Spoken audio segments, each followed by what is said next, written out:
Hi praise lord. దేవుని పరిశుద్ధ నామానికి స్తోత్రం కలుగును గాక. ఈరోజు దేవుని వాగ్దానము మలాకీ గ్రంథము 3వ అధ్యాయము 11వ వచనము. నీ పంటను తినివేయు పురుగులను నేను గద్దించెదను. ఆమేన్. హల్లెలూయా. సహోదరుడా, మీరు ఎంతగా పనిచేస్తున్నా కొద్దిగానే చూస్తున్నారా? నష్టాన్ని చవి చూస్తున్నారా?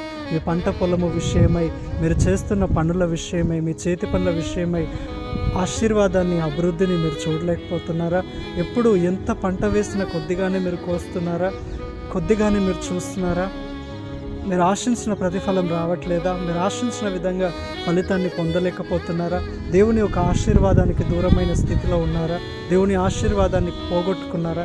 అయితే ఈరోజు ప్రభు అంటున్నాడు ఏంటంటే, నీ పంటను తినివేయు పురుగులను, అది తెగులైనా సరే, తెగులను కలిగించేదైనా, వ్యాధిని కలిగించేదైనా, నీ పంటను పాడు చేసే ఏ ఒక్క పురుగైనా సరే నేను దాన్ని గద్దిస్తానని ప్రభు అంటున్నాడు.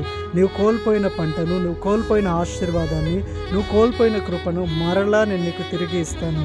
ఏ ఒక్కటి కూడా మీరు నష్టపోకుండా ప్రభువు మీకు సహాయం చేయబోతున్నాడు. I mean praise the Lord. God bless you all.